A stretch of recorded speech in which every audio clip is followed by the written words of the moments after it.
All right, what's happening, y'all? It's your boy Rico from StreetScores, and a lot went down since the last time I hit y'all with a video around yesterday morning-ish, afternoon-ish, because we have an official injury report after yesterday's practice. We got to dive into Jayden Daniels practice clips, like him actually running around, throwing the ball and stuff like that.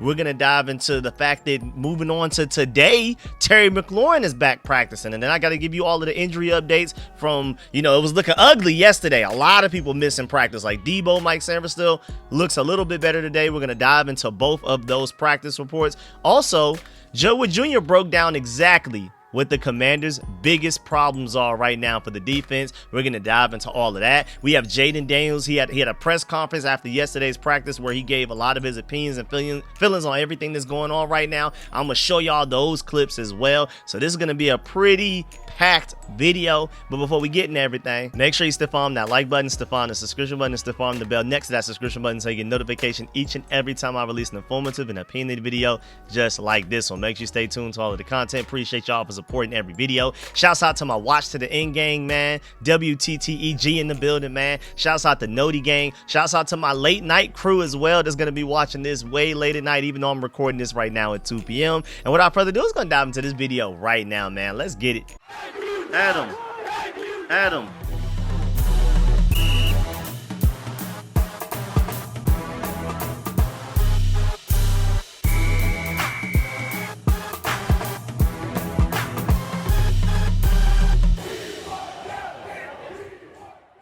First of all, shouts out to my boy Daryl, man. You donated to the Cash App days ago. Just now getting the time to make sure that I thank you before we even get into this video, man. Shouts out to you too. This was Twin D, my boy Twin D in the building, man. Shouts out to you always being in the chat from New York. I'm sad that I missed you at the Atlanta game. I missed a lot of people though. I ran into some people, but I didn't get to run into everybody. But appreciate the big time donation to the Cash App, man. If y'all donate to the Cash App and I'm not even live streaming, the least I can do is thank you in my very next video. So thank you for that from my boy Twin D from New York. Now let's get into everything that we came here for, starting with Terry McLaurin practicing. First, I saw John Com tweet that Terry McLaurin was going through some stretching early on in practice. This was at 12:24 p.m. So this is before they really even got into practice for real.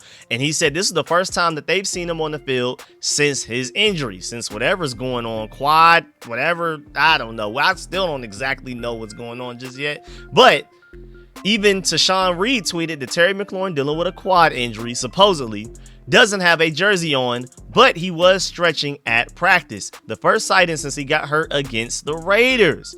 And then you have this clip right here uploaded by John Com of not only just Terry McLaurin, but also Noah Brown in the hoodie working out and stretching before practice as well. And it's just a quick little 9-second clip, but hey man, I'll take it. I'll take any evidence of Terry McLaurin and Noah Brown doing anything at practice right now. So thank you for that one, John Com. And then you have Natalie Spalla, who uploaded this clip right here, 33 seconds of Terry McLaurin stretching before practice. And again, it's not significant. It's not like it's him running routes and catching passes from Jayden Daniels or anything like that. But I really want to emphasize the fact that this is the first time that Terry McLaurin has been at a Commanders practice since he got hurt in that Raiders game. He never practiced at any point last week. He and Jayden Daniels didn't even go to the Falcons game. They focused on their recovery and stayed in the DMV area, more than likely Virginia. That's more than likely where they live at. But yeah, man, to just see him at practice walking around with the team, stretching, doing all of the early workout stuff before they really get into practice. Of course, again, it's not him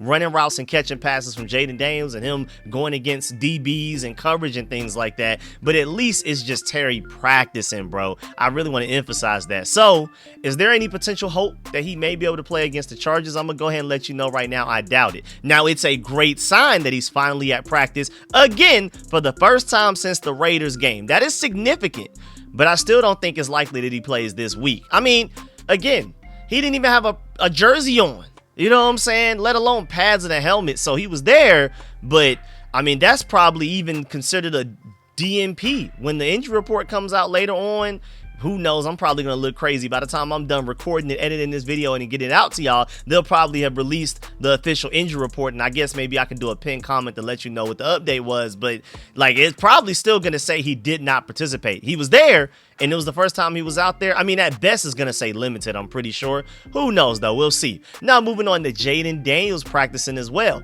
And then you have this clip uploaded by John Kahn. This is from yesterday, as in Wednesday, October 1st. Dan Quinn already announced, and I talked about this in my video yesterday, that Jayden Daniels will be a full participant in practice all week. Now, granted, as you can see in this clip, he's still wearing a knee brace on his left knee, but he's out there, you know what I'm saying? And he's out there practicing, and again, full participant.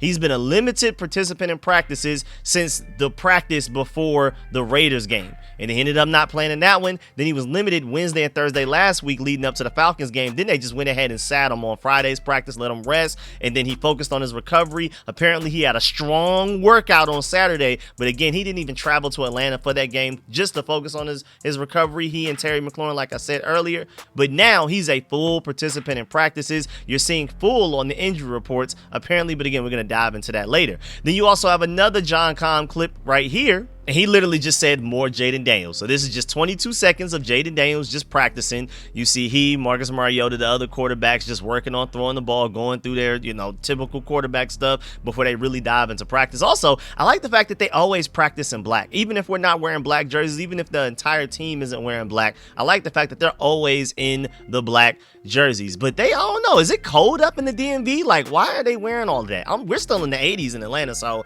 I don't know why they have that much on to already be wearing black, just period, and then let alone all of that. I don't know, is it cold up there? Let me know. I guess I gotta check the weather report. And then you have this clip uploaded by NBC4 Sports via JP Finley, and this is 43 seconds of Jayden Daniels just working out and doing some stuff in practice. Again, this was yesterday. This is him, just going through his typical quarterback stuff with quarterbacks coach Tavita Pritchard looking on. He's still showing some of that accuracy with throwing the ball to the net and stuff like that. Some of these clips he's just chilling, but still, it's just nice to see him like there. You see him going through his progressions and things like that, going through with the footwork, and it doesn't look like the same limp that he had last week. Even though I thought he would play against the Falcons, I did point out the fact that there was a noticeable limp. Now, granted, he does have a knee brace on, but I'm not seeing much of a limp. Everything looks pretty normal. You can't really tell much of a difference from what he's doing with his left leg to his right leg. Now, granted, we're not seeing him doing super sharp cuts in any of these clips, but it still looks pretty good. I think he should be fine to go. And then today, as in Thursday, October 2nd, NBC4 Sports uploaded this 50-second long clip of Jayden Daniels practicing today, and now it looks like he's taking it to another level as far as like his footwork stuff. The other stuff kind of looked a little soft, it looked a little slow paced, but I mean, you saw immediately with that first clip that he was like it was a little bit faster paced. It looked like he was putting a little bit more stress on his leg, so I think he should be good to go. Now, I don't know what he and Dan Quinn are joking about, laughing about, whatever is going on there, but either way, I just like to see Jayden Daniels happy, and I most importantly like to see him practicing and throwing the ball like he's doing right now. I mean, now granted, throwing the ball to a number 88, like, what I'm saying, that's not Terry nor Debo or anything like that, but we're working on it. But man, hey, shouts out to Jayden. He's still working on his chemistry with Zach Ertz, as you saw. And again, the footwork stuff is just looking a little bit more advanced and putting more stress and strain on his knee. It looks like he's handling it fine. I'm not seeing any noticeable limp. I think he's great to go. And let alone, this is Wednesday and Thursday. He still has another practice Friday, then a couple of days after that to get ready for the Chargers. I think he'll be just fine. I think he's going to be a full go. Maybe he wears the knee brace. We'll see about that. But either way, he's going to be a full go against the Chargers. We have our guy back, bro. Our top 5 quarterback, bro. I'm telling you, things are only looking up from here. And before we get into the rest of this video, it looks like Jayden Daniels is back. I'm telling you, the Washington Commanders may not necessarily be fully loaded injury-wise and health-wise, but man, it's going to be better going against the Chargers than it was against the Falcons, bro. We have Jayden Daniels back. And with the Commanders, going into this game with a little bit of energy, a little bit of hope, a little bit of confidence, you know what I'm saying? And you also have a chance to 1,000 times your cash on daily fantasy football. Washington football has never been more exciting than it is right now with Jayden Daniels coming back, Deebo Samuel looking like the best player on the entire offense. We need to give Bill the ball more. Hopefully Cliff Kingsbury understands that going against this Chargers defense that's not good, particularly against the run. You can pick on stats for these guys like touchdowns, passing yards, receiving yards, fantasy points, and more for up to 1,000 times payout on Sleeper. And right now, as you can see on the screen, like to the left of me, right now, new users can even get a free $20 without a deposit on top of the up to $100 match that you can get on your first deposit using promo code SCORE. That's SCORE, like you see on the screen. You can even just click the link at the top of the description of this video and every video that I make all season and postseason as well. And it's not, again, just the Commanders, it's the NFL as well, and it's the NBA, which is coming back soon. Again, we have a preseason NBA game, I believe, tonight, so we're about to start diving into that. You have the MLB, you have the NHL, you have college football, you have college basketball, and the WNBA, who are in the playoffs right now. Again, all through Sleeper. And of course, through Sleeper, I like to show y'all some picks. So right now, completely just freestyling, just straight off the phone. Let's do it. You know what I'm saying? I love to go to my NFL popular duos because, again, I'm going to try by tomorrow, as in Friday, to make sure I have my 8-leg pick where I'm trying to remake that magic where I turn 10 into 800. I'm going to try to do that again every weekend. I try to have that ready by Friday so y'all can have it done by Sunday. And out of the way, but again, before we get there, I like to just go for some of the riskiest plays possible, the bigger bang for your buck. And I'm looking at this A, man. We already did the Cam Scatterbo and Marvin Harrison. We talked about that a couple of days ago. So the next riskiest A, Puka Nacua been hooping now. He's hit over 98.5 receiving yards every game, bro. I can tell you that before even clicking on it. Oh, no, except for that one game against the Tennessee Titans, and that's because the Tennessee Titans are so bad, you don't even have to produce a lot of offense and points to beat them, so they probably just went ahead and settled down. Other than that, bro, as long as they're going against a competent team, he's going over 98.5, man. Matter of fact, outside of the Tennessee Titans game, the least he's had is 112 receiving yards in a game, and then you have Christian McCaffrey over 62.5 rushing yards against those same Rams they're playing against each other. I think this is quite likely, actually. So you could turn 5 into almost 18. You could turn 10 into almost 35, almost $36. I think this one actually might be a pretty interesting play. It's pretty risky, but that's the point of these. I always like choosing the riskier of the two-mans, the duos, the popular NFL duos. So it's up to y'all, but shouts out to Sleeper, man. Now let's go ahead and dive into this Jayden Daniels press conference from yesterday, bro. It was really interesting and actually pretty funny and entertaining as well. Now, Jayden Daniels had a press conference after practice yesterday, which already lets you know, first of all, that's already a big indication that he will be the starting quarterback. Every week that Marcus Mariota has been the guy, the quarterback that's been doing the press conference after Wednesday's practices, he's been the one that's ended up playing that week. Or even, no, actually last week, I believe Jayden Daniels may have done it, but you could just already tell from how he was limited in practice the entire time. Now he's a full participant in practice, and he's doing the press conference on Wednesday. It's a full go. But I already told y'all during the Falcons game and immediately afterwards when I did my breakdown that night that Jayden Daniels is playing next week because it was pretty close that he was almost playing against the Falcons. So he should be good to go. I'm not worried about that. But out of the way, first of all, before I'm going to show y'all the clips and I'm going to give you the quotes and everything that Jayden Daniels said yesterday, some of the most notable stuff at least. But Rio Robinson brought up a great point that Jayden does not rock with them folks even a little bit in the media, bro. And then Bob Dragon quote tweeted it and said, at all. I've been peeping that. And then Sidonia Ave said, Jayden going to end up slapping one of these reporters, bro. Like, he is not in the mood at all. Again, I'm about to show you the clips right now. Like, he talked about how the last few weeks have been really tough for him, but he tried to be the best teammate that he could from the sideline. Here's a 25-second clip right here of him talking about that. Been tough. Obviously, you know, as a competitor, you want to go out there and help your team in any way possible. So kind of being sidelined for this past couple weeks, you know, we're super tough. But DQ, my team, was there for me because I knew how much it meant to me. And I tried to return that same energy, and I think I was able to do that. Then he was asked about the whole brace or no brace thing, and Jayden Daniels had to wear a brace during yesterday's practice. I believe he may have worn it in today's practice as well. And Scott Abraham asked him if he plans on wearing a brace for Sunday's game. Jayden said, I'm not the biggest fan of it, but if I have to wear it, I'll do anything possible. We'll see on Sunday. Here's a 29-second clip of him answering that question right now. Again, pay attention to his body language and the way that he's talking. He does not enjoy these press conferences at all. He's very media trained, but he does not want to be there, bro. Jayden, I saw you wearing a brace during practice today. Is that the plan of, if you do play on Sunday, to wear that brace? I guess we got to see on Sunday. Okay, let me ask you this. With the brace, any limitations? What is that like? Obviously, I've never worn a brace before, so as an athlete, what is that? Me either. Do you like it? Hate it? Yeah, I'm not the biggest fan of it, but if that's what I have to wear, then I'll do anything possible. But we'll see on Sunday. And then Jayden Daniels was asked about if his knee feels better than it did a week ago. He said, quote, "I plan on going out there Sunday, so yeah." Like, bruh, he does not like this stuff, bro. And then he was asked whether he'll play. He said, "I guess we'll have to see on Sunday." Again, just, letting everybody else know, like, of course I want to. I've been wanting to play since the Raiders game.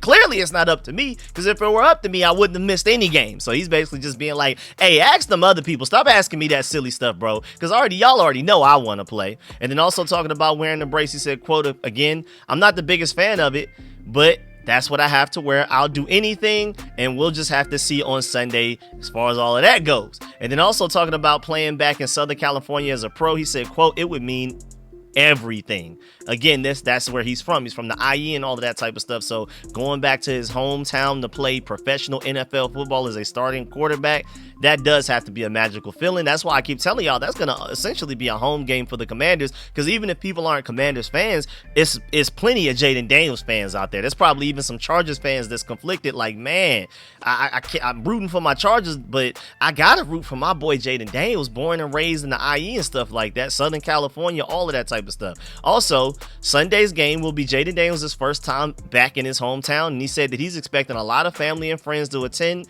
And also, let's throw in there, like I just said, a bunch of fans, bro. It's going to be a lot of Arizona State or even whatever high school he went to, Jayden Daniels jerseys out there, bro. Also, just in case if you were even wondering if Jayden Daniels if you had any doubt that he may be playing this upcoming game, again, him talking about showing out in front of his hometown crowd, so he's going to be motivated to go out there and ball out. And even his mom, Ms. Jackson, already tweeted, "I'm going back to Cali. My son is back on the field." So she even confirmed that he will be playing this weekend against the Chargers. He's making his hometown return. And then Daniels also said that he felt good out at practice yesterday and felt like he could have played 2 weeks ago. Again, just to mind you, he's not playing with these reporters, bro. He's like, don't ask me, ask them. I could have been out there if it were up to me. Daniels also said that if it was up to him, he would have wanted to play 2 weeks ago, but he said in the team's eyes, it was probably this past weekend when I started to feel like myself. So there you go. He kind of took a step back a little bit. Like, man, if it were up to me, I would have been played. But at the same time, he said that it wasn't until just this past weekend where I honestly, to keep it a thou, that's the first time that I really started to feel like myself again. And so shouts out to him for at least admitting that. And also, that's good to hear that he's feeling like himself 100% now. But he felt like he could have played even not feeling like 100% himself, which is also just showing that competitive spirit. Jayden Daniels also talking about playing cautious, coming off of an injury. He said, "You got to be balanced, play smart, but if the game is on the line, I'm going to do everything I can to win." You saw that in that preseason game, and that game he was not hurt. There were no stakes. Preseason games don't count towards whether you make the playoffs or not. He still gave it his all. So imagine what he's going to do in a regular season game and get in front of his hometown crowd too, bro. Also, I love a bar that he dropped. He talked about how safeties tell the truth and corners lie. That is kind of like an interesting quarterback tidbit right there. Sounds like some Tom Brady stuff. So for those of y'all that plan on being a quarterback, some of y'all young guns out there, keep that in mind. Also, Denton Day basically said Jayden Daniels' presser spark notes, he really wanted to play the last 2 weeks. That's really the most that you could take away from it. But even on top of that, Jayden Daniels, of course, being a LA Dodgers fan, he keeps giving Commanders director of football comms, Charlie Mule, a Mets fan, a bunch of crap about his team failing to make the postseason. Shouts out to Nikki Javala for that tweet and also uploading the clip to go with it. Here's 1 minute and 11 seconds if you just want to skip this, because it does not pertain to Jayden Daniels, his injury or anything like that. It's literally just him talking trash about the Mets because he's a Dodgers fan. Again, hometown LA kid. Oh, also the Mets lost. Did not make the playoffs. So that's probably the biggest thing, that brought a smile to my face this past weekend.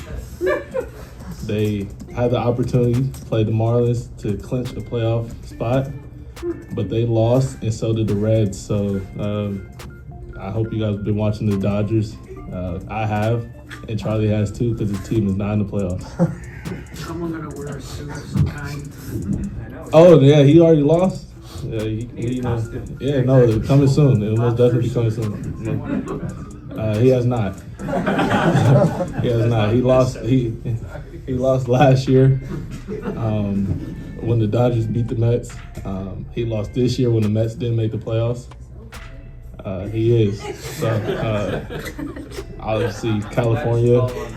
Yeah, please. It is. Back to it, though. And then also shouts out to Chris Bryant, Hog Farmer. Chris, he brings up a good point. He said if a player needed to be 100%, we wouldn't have half of our starting lineup out there. I do get what you mean, though. You don't want to see people playing in a brace. But, hey, man, that's a good point. Like, hey, if people needed to be 100%, we wouldn't have a team right now, to be honest, but nobody would. Also, shouts out to Reese De La Ghetto. He said, JD5 back. I know Luke McCaffrey is mad as F right now. And that's a good point, too, because for some reason, when Jayden Daniels is out there, Luke McCaffrey's not getting targets. Marcus Mariota out there, suddenly Luke McCaffrey has his first 2 career touchdowns in his NFL career, the 2 games that Marcus Mariota starts for the Commanders. So we'll see if Jayden Daniels goes out there and if he's still targeting Luke McCaffrey like Marcus Mariota it was, but we'll see. I don't know if Jayden Daniels has something against Luke. It's just hilarious though, the 2 because mind you, Jayden Daniels started every game last year. He just ended up getting hurt and having to miss the majority of some games, or he sat out because we rested our starters or whatever. But he never just went into a game last year and didn't start. He's always been the quarterback that's out there the first snap of the game. This is the first time this year that Jayden Daniels has straight up just been out leading into a game. So these are Marcus Mariota's first starts for the Washington Commanders going into games. He's played a lot, but he hasn't necessarily started until this season. And it may not, I mean, maybe it is a coincidence that when Marcus Mariota starts, Luke McCaffrey scores touchdowns. It's a small sample size, but it's literally 2 for 2 since Luke McCaffrey got drafted here. We'll see. Now, also moving on, you have some Samuel Cosmi practice clips as well. And he had an interview after practice. And so starting with some of the practice clips first, because I feel like that's pretty big, bro. Samuel Cosmi practicing. Like I already told y'all yesterday, I doubt, even though they opened up his 21-day window to officially return to practice, which he's taking advantage of, he's practicing. And again, these clips and his interview after practice is coming from yesterday, just to let you know. It's still very encouraging with the fact, just like Terry McLaurin, at least he's out there practicing. And at worst, it should be like a week or 2, at worst, like 2 weeks from now, to where we should see both of those guys potentially playing for us. That's why I'm circling like that Cowboys game. Both of these guys are more than likely going to miss the Chargers game. It's likely that they miss the Bears game, but I think we'll get Terry and Samuel Cosmi back by the Cowboys game at the latest. So shouts out to Seawall Sports for posting this clip right here. Just 20 seconds of Samuel Cosmi going through warm-ups, and I mean, granted, he has the brace on and everything like that, but it doesn't look too crazy. Even though it does, I mean, his right leg does look slightly different than what he was doing with his left leg, but it's probably just because of the brace.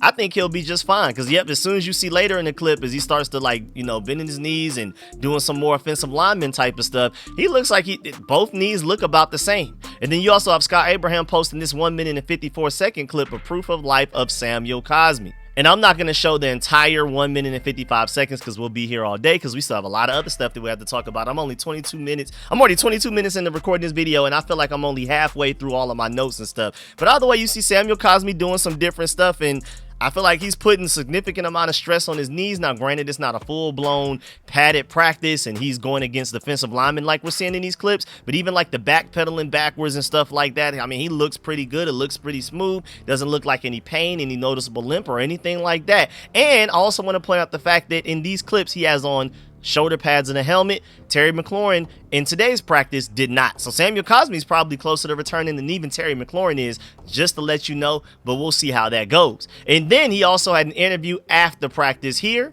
This is a 1 minute and 10-second clip uploaded by Scott Abraham. If you want to skip it, just that's why I'm telling you right now. It's a whole minute and 10 seconds, again, uploaded by Scott Abraham, asking him about his tough knee injury, his tough rehab, and all of that type of stuff. And he said, quote, "Practice was good today. Being able to really put some weight into it and take some reps, all of that type of stuff." Again, 1 minute and 10 seconds if you want to skip it. Sam, to your point of the mental aspect, obviously there's a physical component of getting the knee ready. Mentally, have you been able to trust it? Yeah, you know, that's what we're working on right now. Practice was good today. Being able to really put some weight into it and take some reps and, you know, the transitions that I had and some of the footwork I worked out there was really good today. So I'm feeling pretty confident in it right now. And you know, tomorrow I think we'll be in pads. So another test, another day to test it again and push it. And you know, I was able to take all the scout reps today, which was great. Didn't have to slow down at all, so I was really happy about that. What is your barometer? Like, what is your testing range in terms of knowing, all right, I'm ready to go here? What do you have to feel? What do you have to see? You know, I'm still just more reps. I mean, I still got to get somewhat into football shape a little bit. Even working out, doing all, pushing myself off the field, the contact, the physicality, the demand of that alone. I got to get a couple practices underneath my belt. So just doing that, you know, will help a lot too. And then shouts out to DC Sports Dre. I completely agree. He said, I can't wait to get big Samuel Cosmi back out there too, bro. Wiley's been better than Allegretti, but not by much. Cosmi brings that Pro Bowl caliber play to the interior offensive line, and that is a great point, man. Wiley has been better than Allegretti, but Cosmi there should be an even bigger gap between Cosmi and Wiley than Wiley and Allegretti. So that's going to be huge for our entire offense, really our entire team. Also, now moving on to other injury updates from Wednesday and Thursday's practices, and just to let you know, yesterday it was looking pretty ugly for us, I'm not going to lie. Like, first of all, John Com tweeted early in practice, don't see Terry McLaurin out on the practice field. John Bates is going through stretching with everyone else, and Noah Brown and Jonathan Jones working on the side field. That wasn't even that bad. That was somewhat positive news. But then you get the official injury report after practice, and that's when it got really scary, as you can see on the screen right now. And shouts out to Marshall too. He says, so it's just going to be one of those years, huh? I'm really hoping not. And then also shouts out to Mark Phillips. He said, you probably could have just saved some ink to put the non-injured report out over the one that the guys are injured with, how many people it is on it. But as you can see, man, you have Dorrance Armstrong illness, but apparently he did return today. We're going to talk about that soon. Nick Bellore, quad, but also rest, so I think he'll be good to go. Anytime you see rest, so that's Zach Ertz, that's Nick Bellore, Von Miller, Laramie Tunsil, they're good to go. I'm not worried about those guys at all, even though Nick Bellore has a quad next to the rest, but we'll see where that goes. Groin, knee, Noah Brown still not technically practicing or do not participate, just like Terry McLaurin. They were at practice, they were stretching, and that is a positive update. That is progress, but they still haven't technically practiced yet. Then then you have Ale Cajo with a concussion, did not participate in practice. Then Mike Samberstill and Deebo Samuel. Mike Samberstill with a knee injury, and then Deebo Samuel with a heel injury did not participate in yesterday's practice. That one came out of nowhere. That one scared the life of me. Like, whoa, our best defensive player, and then Mike Samberstill supposed to be, he hasn't necessarily played like it this year, but supposed to be one of our best defensive players. Both hurt, not good. Then Percy Butler limited. That's progress. That's a positive note. And then John Bates, Samuel Cosmi, and Jayden Daniels, all full participants. John Bates getting him back is going to be big time. But Samuel Cosmi, a full participant. Again, it sounds like Samuel Cosmi is closer to returning than Terry McLaurin was. And so looking at that, outside of the expected injuries, the Nay, Samberstill, and Deebo. I mean, that means your top 3 wide receivers did not participate in practice yesterday. Just to let you know. That's Terry, Noah Brown, and Deebo Samuel not practicing. What did that practice even look like? Who was Jayden Daniels even throwing the ball to? But then the yay are Jayden, John Bates, and Samuel Cosmi practicing. And then today, things looked much better. Again, I'll give you the official injury report if it comes out. I mean, hopefully while I'm talking, they hurry up and put it out so I can go ahead and just put that in here real quick, as if I already had that prepared or anything like that. But shouts out to Deshaun Reed, because he pointed out the fact that Samuel and Samberstill both had jerseys on and were working to the offside of the practice. And even McLaurin, Jonathan Jones dealing with a hamstring injury, and Jonathan Jones is on IR, mind you, and Noah Brown dealing with a knee and a groin were doing the same as well. So Samberstill and Samuel we're back out there, unlike what happened on Wednesday. And then, again, the news that McLaurin, Jonathan Jones, and Noah Brown are at least exercising and stretching, that's positive. Nicky Jabali even broke it down as Terry McLaurin and Jonathan Jones and Noah Brown were on the side field working with strength coach Chad Englehart. Then Deebo Samuel was also on the side field during individual working with trainer Jamal Randall and director of player performance Brett Nineber. And then cornerback Mike Samberstill was on the side field working with director of rehabilitation Ryan Juarez. Just to go ahead and give you the full disclosure breakdown on what was going on. And then also, again, shouts out to Sean Reed for pointing out the fact that Dorrance Armstrong with an illness was back at practice as well. So Wednesday was a little ugly. We had a few guys resting, but we also just had guys legitimately hurt. But a lot of those guys returned on Thursday. And then, if you think it's bad for us, bro, the Chargers aren't much healthier at all, bro. They may actually be worse than us. I mean, this breakdown by Chris Russell is perfect. They don't have Joe Alt nor Rashawn Slater. Those are both of their starting Pro Bowl, All-Pro caliber offensive tackles there. They don't have Khalil Mack, and they cut Joey Bosa at edge. So who are their edge rushers? They also lost Najee Harris at running back, even though Amari Hampton's coming off of a pretty big game against the Giants. And home field advantage should be no big deal because, again, like I said, we're going to take over that stadium. Commanders getting their teeth kicked in all week, expect Jayden back, and they should be motivated. So we'll see what happens there, but I mean, it's bad. Like, it's to the point that the Chargers signed 2 former Commanders tackles in Foster Sorrell and Bobby Hart preparing for this game. That's how down bad they are at tackle. If we aren't on Justin Herbert's head every play, I'ma know something's wrong. I'ma know something's up. Because I thought with the turnstile that the Falcons had with their third string right tackle that's been a turnstile all year until he goes against us. No, I'm going to know something. We don't get consistent pressure against the Chargers. This should be the week. This offensive line with the injuries that they're dealing with should be the most food on the plate offensive line that we go against arguably all season. Even more food than what that Giants offensive line was week 1. Just to let you know, that's how down bad they are because of injuries. And then now also moving on, today, Joe Whitt Jr. broke down a lot of the reasons why our defense has been playing well below our expectations and standard. First of all, he said, right now, we're playing a sloppy style of football. We will clean it up. So he said that like as a declarative statement, like this will get fixed. Hey, shouts out to the confidence.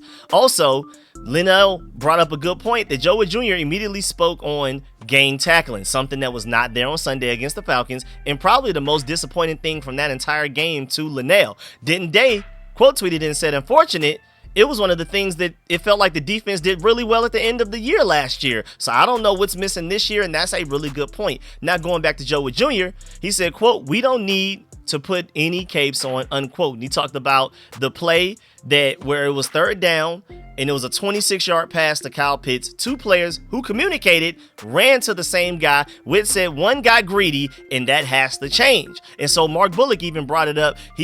George Carmi tweeted the play. Mark Bullock broke it down. George Carmi tweeted the breakdown on their Twitter yesterday and talked about how the Commanders have been struggling with miscommunication all season, even with basic concepts. The Washington fails to stay disciplined and play sound coverage. And Mark Bullock quote tweeted that after the Joe Whitt Jr. Press conference and said, for anyone that listened to the Joe Whitt presser, this is the open third down play that he was talking about specifically, and they broke it down last night if you want to go check that out again on George Carmi's Twitter. And then Josh Taylor brought up a good point as well. Joe Whitt Jr. is preaching all of the same things I have been all week, and same here, bro, down to the exact plays. Communication and tackling were awful, and there were perfect examples of it on tape. Joe Whitt Jr., I'm not alleviating him of any blame because I don't feel like he coached a great game either, but I feel like it was more so the players than the coaches, than even Joe Whitt Jr. Me personally, from watching the film for real. And then also shouts out to DC Sports Dre. He brings up a funny point that it seems like Joe Whitt Jr. has some type of theme every week. The Packers game, it was eye discipline. The Raiders game, it was third downs. And then this week, it's people playing with capes on their back. I mean, Joe Whitt Jr., hey, he's going to pull up with a theme as to why something's wrong. And hey, I'll take it as funny, but at least that means he's doing some self-critiquing as far as his coaching, the overall defense, and things like that. I'll take it. And then also, in positive news, Joe Whitt Jr. talked about Frankie Luvu in week 4 versus the Falcons. He said, quote, he's the one guy that played well in this game, unquote. And I thought that was interesting. He didn't even just say that he played the best out of everybody. He said he's the one guy that actually played well. I thought that was interesting because remember, Frankie Luvu was non-existent the first 2 weeks, bro. He looked like arguably the worst player on defense for us the first 2 weeks. It's good to see that he's turning it around. And so my boy Jamal Edlet Martellit broke down a couple of plays of where Frankie Luvu did play well against the Falcons. He said, here are 2 reps that I'll at least put out there, 2 plays apart. If you want to go see the clips and the actual all 22 film analysis that he did of it, go to his Twitter account. Of course, make sure you follow him and all of that. He said the first play Luvu made flashed his football instincts, and his initial quickness shooting the gap easily beats the climber to me Algier in the backfield. The second play was a really good rush move with quickness and a swim to win. And then Nick Ackridge pointed out the fact that the first play is so frustrated because that's elite recognition to get himself in the backfield, but then the tackle attempt was a little poor. Kind of sums up his season so far. I think he's once again been great at getting himself into position, just hasn't finished the play through. And then Jamal agreed and said, yeah, it's also who he's just been as a player in general. That was his biggest problem coming out of Carolina. He ain't getting no better with his play style at the point of contact. But definitely a big deal on the rep, slowing Tyler down early with his help finishing the job. So, I mean, that's just who Frankie Louvu is. But I'm just happy to hear that he's improving week to week, and he's finally starting to look like the guy that was voted the best player on our defense according to the NFL Top 100. Then shouts out to Ryan Fowler. He said there's been questions regarding Frankie Louvu and his impact through 4 weeks. When you peel the layers back, however, it showcases a redefined role, not a player that's lost his juice. I completely agree there. He said, I wrote 1,900 words on Louvu's redefined assignments and the impact of such through 4 weeks. You can check out his Rigo's Rag article and everything. I would highly encourage that if you're wondering what's going on with Frankie Louvu. And then shouts out to Denton Day, just like he did with Jayden Daniels' press conference yesterday. After Joe Whitt Jr.'s press conference today, he said the Joe Whitt Jr. presser spark notes, all the issues are fixable, which is great news. Man, I really hope that's true. He made it sound so simple, like all we got to do is this and that and we'll be fine. I hope he's telling the truth. And then also, before we get up out of here, just a couple of other updates. The Commanders are working out punter Jack Browning today. I don't know why. It's interesting that, like, I feel like Tress Way is arguably the best punter in the NFL. We keep bringing in punters, even though he's not even hurt right now. Whereas Matt Gay is going uncontested, no kicker competition. But then again, that Falcons game, he was perfect. So we'll see what happens there. Also, Robbie Chosen has officially ended up with the number 12, which used to be Michael Gallup's number. I feel like that's pretty fitting because both of those guys are previous 1,000-yard receiving season guys that are just washed up right now due to, you know, just becoming older in age. And then Lake Lewis. I want to end this with this perfect breakdown by Lake Lewis of what's going on right now. Shouts out to Lake Lewis. He said, a win Sunday would get everyone feeling better. The way some people have been talking, you would think the Commanders are 0-4. They're 2-2, having played consecutive games without Jayden, and still we're within striking distance in the fourth quarter of both of the losses that we suffered. Relax and let things play out. I completely agree, Lake Lewis. That's basically the messaging that I've been trying to give y'all all week, but at the same time, Lake Lewis just worded it so perfectly. But yeah, man, that's the end of this video. Please get in the comment section. Let me know if you about everything discussed video. Please still follow that like button, still follow the subscription button, still follow the bell next to that subscription button so you get notification each and every time I release an informative and opinionated video just like this one. Make sure you stay tuned to all of the content. If you're still watching me right now and still listening to me, I really appreciate you and salute you personally. Thank you. Shouts out to my watch to the end gang, man. WTTEG in the building, man. I've been seeing y'all through the comments on YouTube and Twitter. All of that WTTEG, man. Appreciate that. Shout to Noti Gang as well. Those of y'all that are on the videos, as soon as I upload them, before I can even get all of my settings together and get my description all the way down, y'all are already watching the videos. Really appreciate y'all as well. And then shouts out to my late night crew. Even though it's 2:30 p.m. right now as I'm still talking, I'm pretty sure a lot of y'all are still going to be watching this at the hours that I'm usually up, man. Shouts out to the Vampire Hour crew out there, man. The late night crew, them Vampire Hours putting in that late night shift, man. Appreciate y'all. Of course, let me know in the comment section how you feel about Terry McLaurin, Jayden Daniels, John Bates, Samuel Cosmi, even the fact that Debo Samuel and Mike Samerstill were dealing with injuries yesterday, but it seems like they're back today and they should be good to go. Let me know how you feel about all of that. Leave a like on the way out. I appreciate y'all. I'm gonna catch y'all later. I'm out.